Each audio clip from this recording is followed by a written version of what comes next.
Mari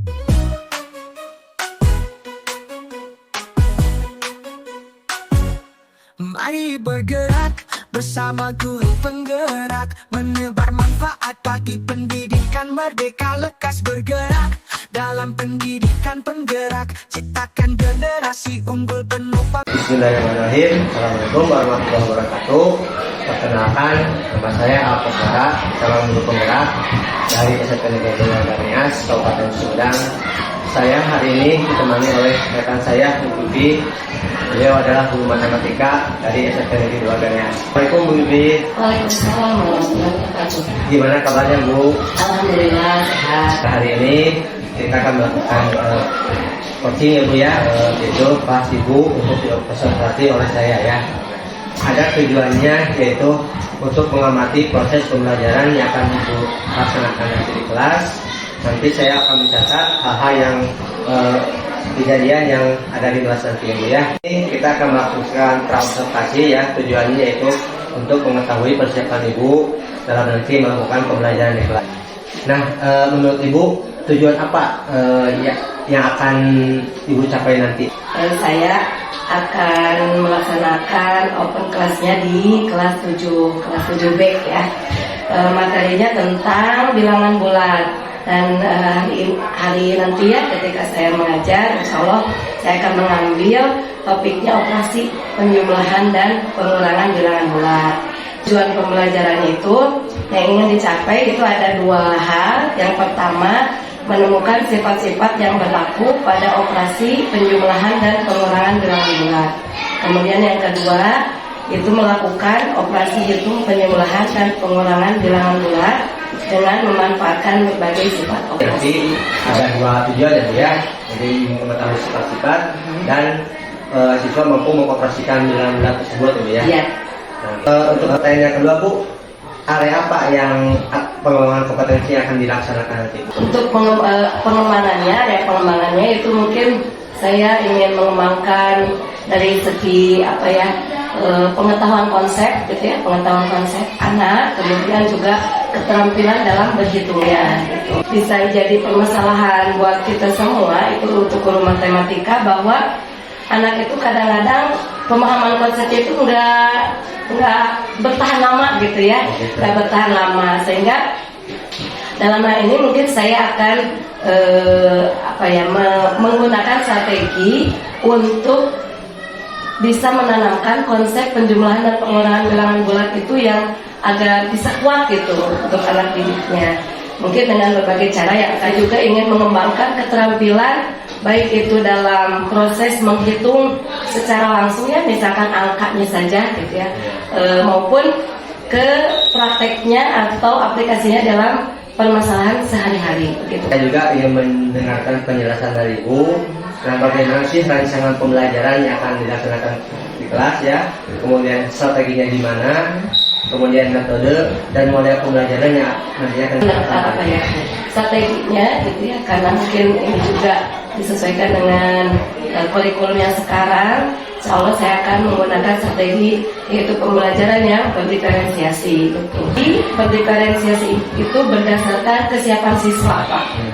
Jadi siswa itu kemarin dua kali pertemuan di awal saya mengecek, mendiagnosis secara awal gitu ya, bahwa memang ada beberapa siswa yang untuk penghitungan penjumlahan dan pengurangan bilangan asli pun masih ada yang kesulitan. Dan diagnosa awal seperti itu, maka saya berpikir bahwa anak itu ternyata mungkin ada kesulitan di situ. Ada yang sudah siap gitu ya, untuk ke bilangan bulat, ada yang mungkin masih bukan kurang siap ya. Jadi nanti mungkin ada strategi khusus lah gitu ya untuk itu. Dengan kesiapan tersebut ya, yang seharusnya mungkin ke kelas 7 itu kan sudah 12 tahunan lah ya. Menurut biasa itu kan sudah bisa berpikir abstrak. Tetapi ada beberapa anak yang memang masih harus berpikir itu secara konkret gitu ya. Saya nanti mungkin menggunakan metodenya inquiry ya, model inquiry. Kemudian metodenya nanti diskusi dan tanya jawab gitu ya, diskusi kelompok maupun diskusi secara klasikal. Nanti akan dibagi dua dua kelompok besar, dan dua kelompok besar itu nanti juga akan dibagi-bagi lagi menjadi kelompok-kelompok kecil. Nah, satu kelompok yang sudah mereka itu yang sudah bisa berpikir secara abstrak. Gitu. Satu kelompok yang mungkin masih harus menggunakan pola pikirnya secara konkret. Gitu. Misalkan untuk yang abstrak mungkin bisa kita langsung penjumlahan dan pengurangan bilangan bulat itu dengan menggunakan garis bilangan di bukunya. Gitu. Tetapi untuk anak-anak yang masih harus menggunakan alat bantu secara visual, gitu, maka saya akan mencoba menggambar garis bilangan itu di lantai, sehingga anak bisa mencoba. Mudah-mudahan dengan seperti itu, misalkan dia dengan cara melompat, bergeser, gitu ya, itu penjumlahan dan pengurangan itu bisa nempel gitu ya konsepnya di pikiran mereka. Dan bagi anak-anak yang sudah siap, sudah bisa diajak berpikir abstrak, mereka juga tidak bosan gitu ya, sehingga karena punya tantangan tersendiri, mereka sudah dengan garis bilangan dan sudah ini gitu. Jadi seperti itu Pak. Ibu, jadi nanti Ibu akan menerapkan pembelajaran diferensiasi ya berdasarkan kesiapan siswa. Ada yang sudah berpikir abstrak dan juga perlu konkret ya dalam pelaksanaan. Terus Bu, bagaimana sih dengan media pembelajaran yang akan digunakan nanti? Buku siswa tentu saja, paket, ya. Buku paket. Kemudian saya juga mungkin nanti sekilas akan menayangkan bagaimana bilangan bulat itu dan bahasa misalkan melalui slide PowerPoint atau video, gitu ya, video-video pendek gitu, seperti itu. Terus mungkin untuk bisa memberikan gambaran aja ke mereka bahwa ini loh pentingnya bilangan bulat gitu, sehingga mungkin dengan seperti itu diharapkan anak lebih oh iya ya penting ini belajar ini gitu kan, nantinya ketika belajar serius. Kemudian penggaris kayak gitu ya untuk media-media yang dasarnya gitu ya, penggaris, pulpen dan seterusnya. Kemudian juga spidol dan untuk menggambarkan di lantai gitu. Kira-kira kapan Bu pembelajaran itu akan dilaksanakan? Hari Senin ya Pak ya. Hari Senin kelas 7B jam pertama dan kedua. Nanti hari Senin di kelas 7B ya saya akan mengobservasi Ibu untuk melakukan penilaian tentang pembelajaran yang akan dilakukan. Kemudian setelah itu Bu, nanti kita juga akan melakukan observasi lagi, tanya jawab lagi. Yang namanya itu nanti pasca observasi gitu ya. Terima kasih Bu atas perbincangan kita hari ini. Mudah-mudahan apa yang nanti akan Ibu lakukan, pembelajaran nanti bisa berjalan dengan lancar Bu ya. Mudah-mudahan tiada kendala apa Bu ya. Oke, terima kasih ya Bu ya. Sekian wawancara saya dengan Ibu Pipi tentang pra observasi ini. Nanti akan dilaksanakan lagi wawancara dengan setelah pasca observasi dengan beliau. Sekian, wassalamualaikum warahmatullahi wabarakatuh.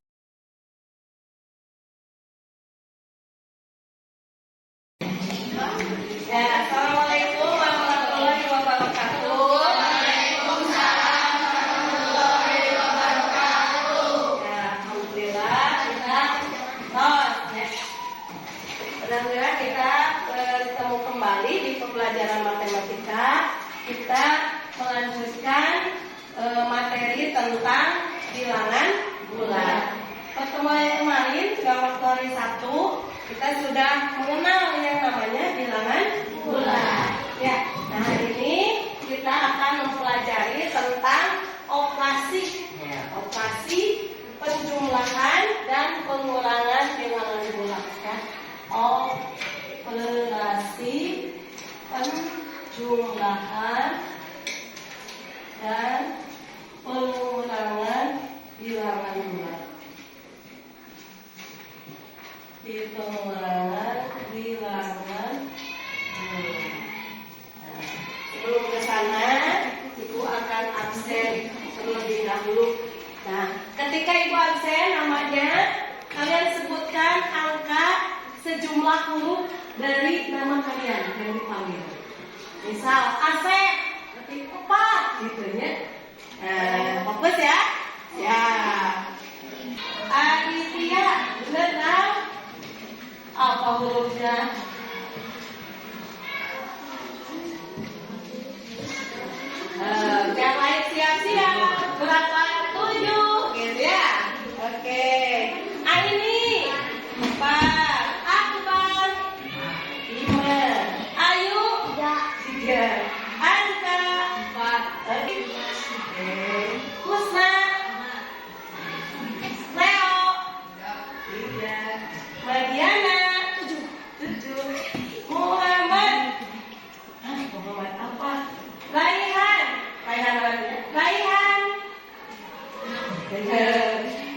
Rizky.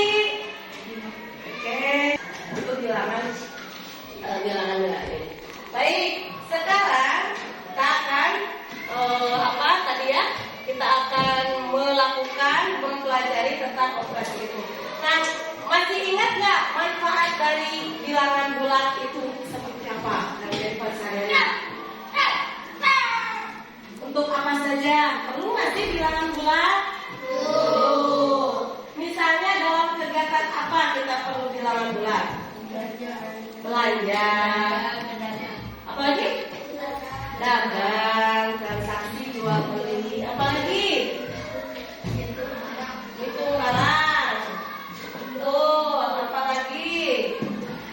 Apalagi tadi? Hitung barang. Kemudian apalagi? Hitung pemasukan.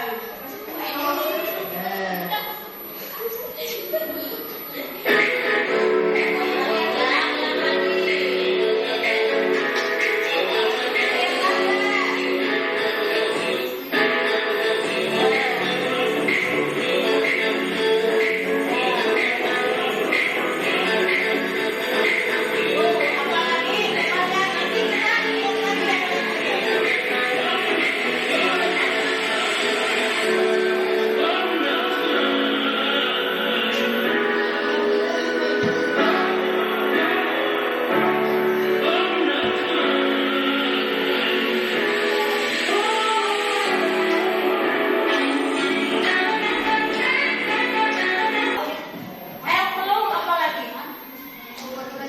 Tinggi badan, cuaca, berat badan, jalan, suhu lingkungan, suhu tubuh, ya. Terus apalagi? Menghitung hewan, ya. Buah dan sebagainya. Ya. Nah, dari yang tadi kalian sebutkan, ada yang nilainya, bilang bulatnya ada yang nilainya positif, ada yang nilainya negatif, ada apa lagi? Nol. Betul. Jadi bilangan bulat itu ada bilangan bulat positif, nol, dan bilangan bulat negatif. Ya. Kalau yang negatif berarti seperti yang kemarin, gimana? Ada yang di bawah nol, gitu ya. Nah, supaya mengingat lagi cara menuliskan bilangan bulat, mana yang positif, mana yang nol, mana yang negatif, kita akan coba ngerjakan dulu menyatakan bilangan itu negatif atau positif kalau dalam kehidupan sehari-hari. Ya. Boleh berkelompok, silahkan. Langsung, karena cara menuliskan bilangan bulat dalam kehidupan sehari-hari, apakah bilangan tersebut bilangan negatif, positif, nol atau nol? Ya.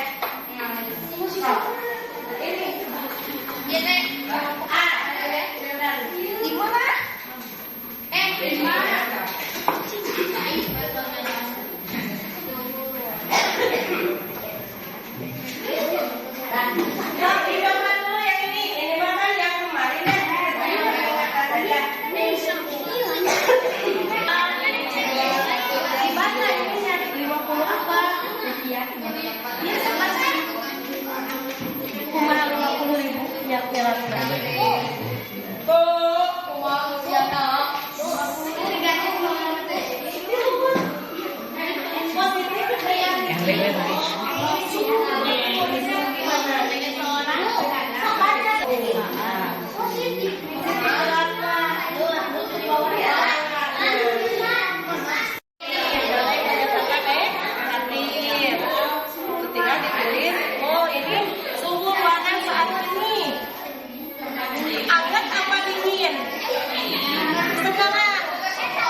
minus 500 meter. Ada yang berbeda?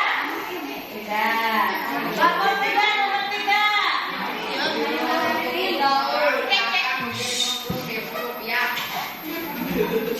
Bilangan bulatnya?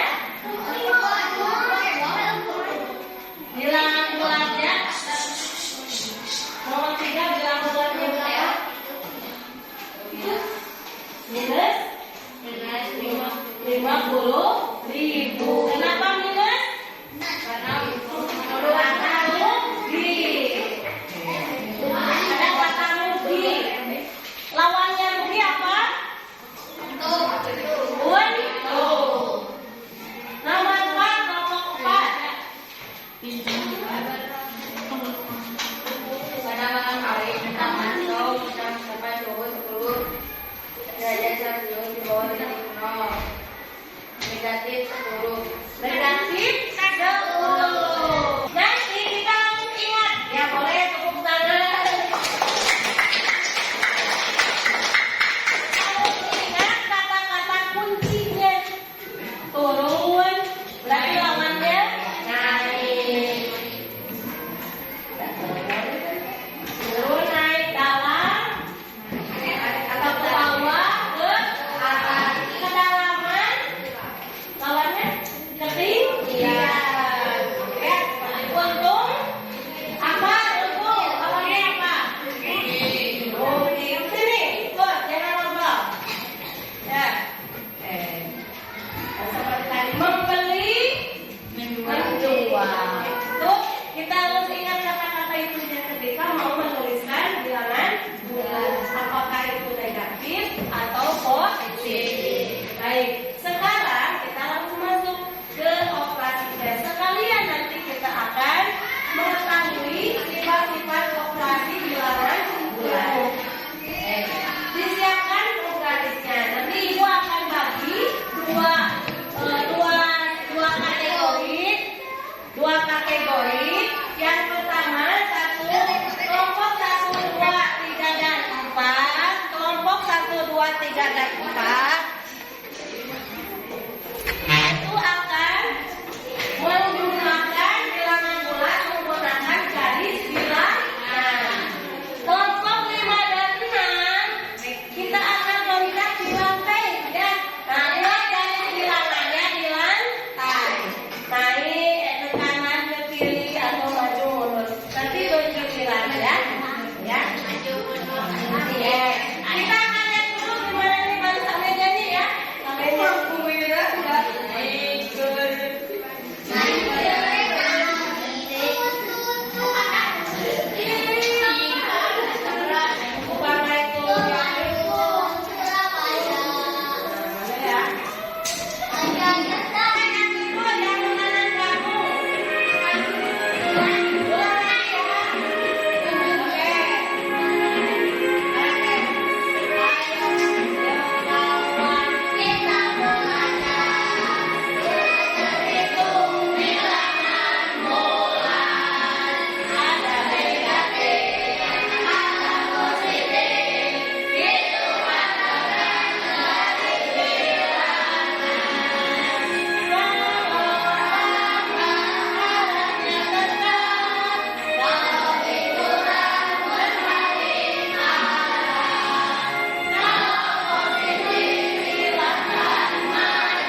tulis angka sesuai dengan menu.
apakah temannya berdiri sakti?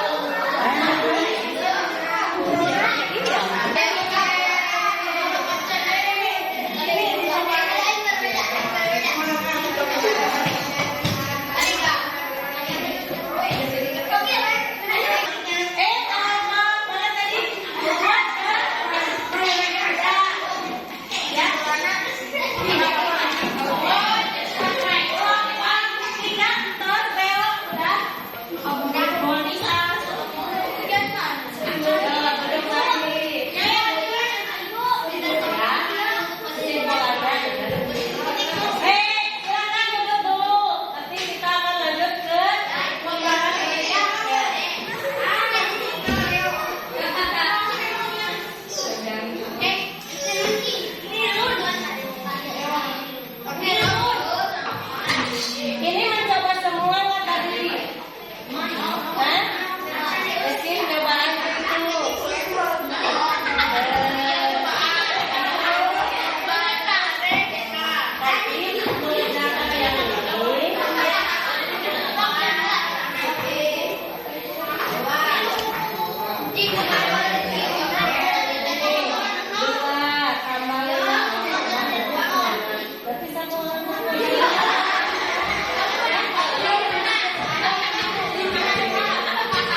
Nah, yang sudah kalian lakukan itu sudah benar atau belum?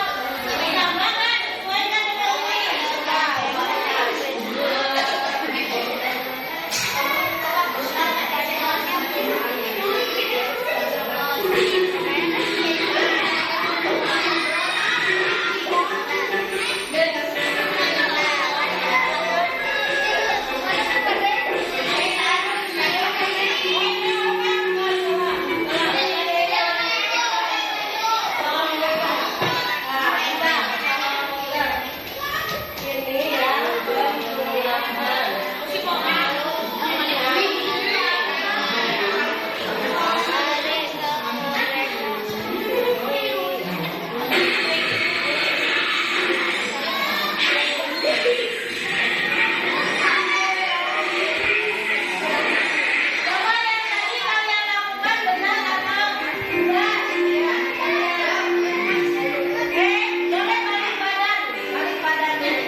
Tadi baris mana? Tiga. Kita dapat satu lagi. Menentukan jawabannya. Tadi ini apa? Biar negatif 3 ditambah.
Yang nomor 2 negatif 4 tambah 3 hasilnya negatif 1.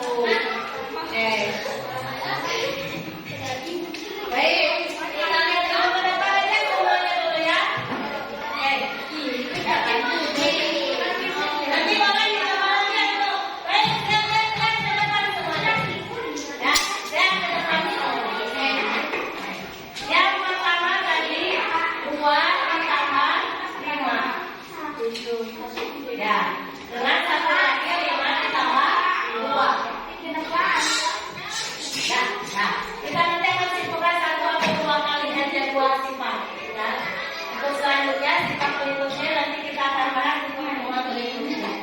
0, 1, 2, 3, 4, 5, 6, 7. Siapa yang mau coba di depan? Yang ini. Cepat.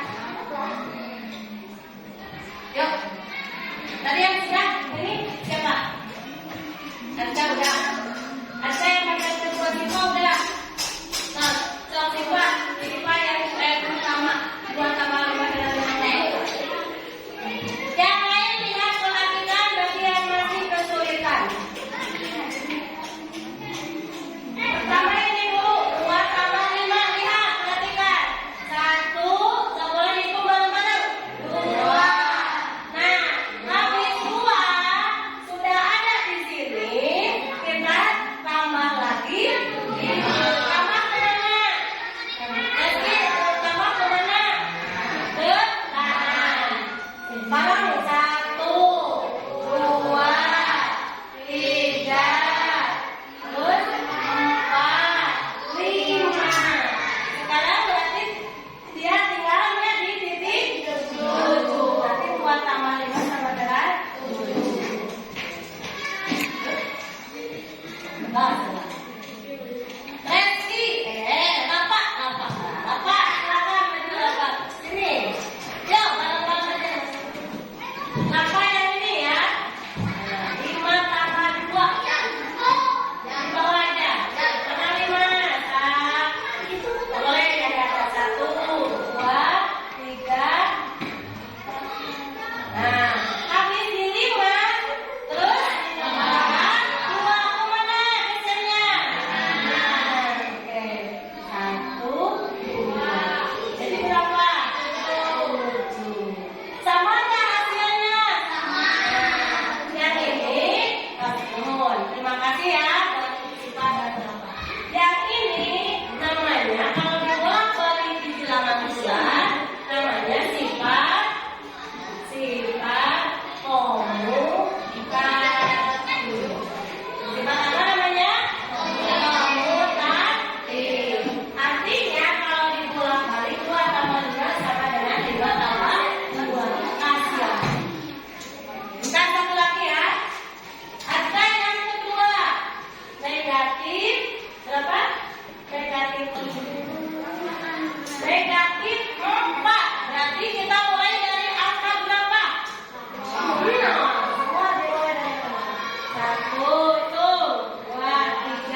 Ya, assalamualaikum warahmatullahi wabarakatuh. Waalaikumsalam. Berjumpa kembali dengan saya Koswara SPD calon penggerak dari SMP Negeri Organias Kabupaten Sumedang tahun 2024. Untuk kali ini saya akan mengadakan wawancara dengan rekan saya yang juga disediakan oleh pengajak kopi saya Ahli Acep untuk melaksanakan coaching yaitu pasca observasi. Ya. Dalam kegiatan ini saya akan mewawancari Bu Pipi yang telah melaksanakan observasi kelas sekitar 2 minggu yang lalu ya.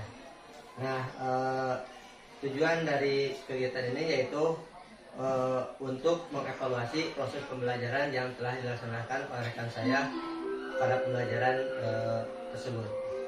Nah, kalau saya mungkin pada waktu 2 minggu yang lalu kita telah melaksanakan coaching yaitu tentang supervisi yang Ibu dilaksanakan di kelas ya. Nah, bagaimana Bu perasaan Ibu setelah melaksanakan pembelajaran pada waktu tersebut? Ya, alhamdulillah kemarin tuh saya melaksanakan open class ya di kelas 7 dan harapan saya waktu itu karena sesuai dengan materi ya Pak ya, materi yang kemarin itu tentang penjumlahan dan pengurahan bilang bulat. Nah, kemarin saya berharap anak-anak itu sudah bisa mempelajari yang lebih kompleks mungkin ya yang dari materi yang ada di SD gitu ya. Nah, tapi saya juga mempertimbangkan bahwa mungkin kan di SD ada jarak ya dengan SMP itu beberapa waktu, sehingga saya juga merencanakan di dalam proses pembelajaran itu kita banyak mereview lagi dari konsep-konsep dasarnya gitu ya. Nah, mungkin harapan saya tadi di pembelajaran waktu itu saya bisa memberikan pembelajaran mungkin yang lebih ini lagi ya tingkatannya. Namun ya untuk pelaksanaannya ya alhamdulillah sih mungkin ya sesuai dan gambaran yang saya peroleh gitu, bahwa ternyata memang ada beberapa siswa yang masih lupa gitu ya untuk yang konsep-konsep bilangan bulat itu sendiri, sehingga mungkin dalam pelaksanaannya ada siswa yang memang sudah bisa gitu ya untuk dilanjut ke proses berikutnya atau ke soal-soal yang lebih kompleks. Ada juga mungkin beberapa siswa yang masih kurang paham atau masih lupa gitu ya untuk itu gitu. Nah, sehingga saya waktu itu ya kalau setelah pembelajaran ya merasa lega sih ya gitu, bahwa ternyata mungkin ketika kita merencanakan sesuatu itu ada saja mungkin ya hal-hal yang ditemukan gitu ya ketika pembelajaran gitu, sehingga saya juga punya penemuan bahwa oh ini anak ini mungkin awalnya seperti ini di tes awal gitu ya, dan sekarang pas pelaksanaannya mungkin ada yang melebihi ekspektasi saya, ada juga yang mungkin masih di bawah gitu ya, di bawah ini. Tapi ya secara keseluruhan saya juga merasa lega gitu ya untuk setelah bisa melaksanakan sesuai dengan rencana. Terus Bu, ada hal baik yang Ibu dapatkan dalam kegiatan tersebut, dan terus hal yang kurang baiknya apa itu Bu dijelaskan? Mungkin kalau yang baiknya karena kemarin saya merencanakan mungkin dari ada diselingi gitu ya dengan kemarin tuh nyanyi gitu ya, nyanyi untuk yang bilangan bulat gitu. Ternyata anak-anak juga cepat gitu ya meresponnya, dan mungkin mudah-mudahan bisa diingat gitu ya bahwa misalkan tambah ke kanan, geser ke kiri kayak seperti itu. Itu yang baiknya mungkin bisa diterapkan juga untuk berikutnya gitu, bukan hanya di kelas yang kemarin. Nah, mungkin yang kurang baiknya itu Pak, bukan kurang baik, mungkin kekurangan saya kemarin itu dalam hal memanage waktu gitu ya. Karena terus terang ketika pembelajaran diskusi memang memerlukan waktu yang cukup lama gitu ya, cukup lama, apalagi kalau kita mau mengeksplor pembelajaran yang berpusat pada anak gitu ya. Kita kan terus harus berusaha mengarahkan terus gitu ya gitu. Nah, itu kemarin waktunya mungkin manajemen waktunya yang agak masih keteteran gitu ya buat saya. Ini yang harus diperbaiki mungkin ke depannya gitu, sehingga kemarin ada beberapa tahap yang mungkin belum tersampaikan seperti refleksi gitu ya. Iya, iya. Dan saya sampaikan di keesokan di pertemuan berikutnya gitu. Iya Bu, kemarin juga saya memantau itu kegiatan refleksi itu masih Ya, ya, ya. belum Mungkin selesai gitu ya. karena waktu itu ya Bu ya. Iya. Karena kan kalau kita sudah berdiskusi seberapa waktu ya. Betul Pak. Nah itu ya mudah-mudahan. Nah kalau misalkan kalau dari skala 1 sampai 10 ya, ada di level berapa Bu anak-anak bisa menguasai materi? Kalau yang kemarin mungkin karena paling juga ada beberapa yang nggak bisa disamakan gitu ya Pak. Karena kemarin saya mengelompokkan siswa itu berdasarkan kemampuan awalnya gitu ya. Jadi ada beberapa kelompok itu yang sudah mungkin 8 atau 9 gitu. Tapi ada 1 atau 2 kelompok yang masih mungkin 7 atau bahkan 6 gitu ya untuk penguasaan materinya gitu. Dan karena tadi itu waktunya yang kurang terpenuhi gitu, sehingga ketika saya pertemuan berikutnya itu diberikan penjelasan lagi dan berusaha untuk disimpulkan kembali bersama anak-anak, ya alhamdulillah sekarang sudah paham gitu. Ya. Terus untuk rencana kedepannya Bu, untuk meningkatkan kekurangan Ibu apa? Nah kalau misalnya untuk kedepannya ya memang harus saya banyak mempertimbangkan kondisi siswa gitu ya. Jadi rata-rata itu siswa itu begini Pak, kesulitannya memahami instruksi ketika di dalam LK gitu ya. Jadi mereka tuh baca cuman Bu ini gimana, ini digimanain gitu ya. Kan mungkin terbiasa mendengar instruksi langsung gitu ya, ketika sudah membaca itu agak ya pemahaman mereka terhadap instruksi itu agak sulit gitu. Nah, untuk kedepannya mungkin saya lebih menyederhanakan lagi instruksi-instruksi yang ada di LKPD sehingga kekurangan waktu itu bisa diminimalisir. Bagus ya. Nah, terus Bu, komitmen Ibu dengan siswa untuk pembelajaran berikutnya itu apa? Ya, untuk pembelajaran berikutnya mungkin saya karena udah memberikan pembelajaran seperti itu, mungkin di waktu-waktu berikutnya walaupun tidak semua ya, tidak setiap pembelajaran akan seperti itu gitu, kami juga berusaha untuk beberapa pertemuan itu disesuaikan dengan materi, ya melaksanakan lagi yang seperti yang kemarin dilaksanakan, cuman mungkin ada perbaikan-perbaikan seperti tadi Pak. Ya mudah-mudahan Bu untuk kedepannya pembelajaran yang dilakukan lebih baik dari yang kemarin ya. Dan terima kasih Ibu telah meluangkan waktunya untuk wawancara. Dan saya terima kasih kepada Pak T yang telah meluangkan waktunya untuk wawancara pasca aplikasi. Ya coba saja dulu Bu wawancara dari saya. Ya terima kasih. Saya telah melaksanakan wawancara pasca aplikasi dengan Bu Titi. Demikian, assalamualaikum warahmatullahi wabarakatuh.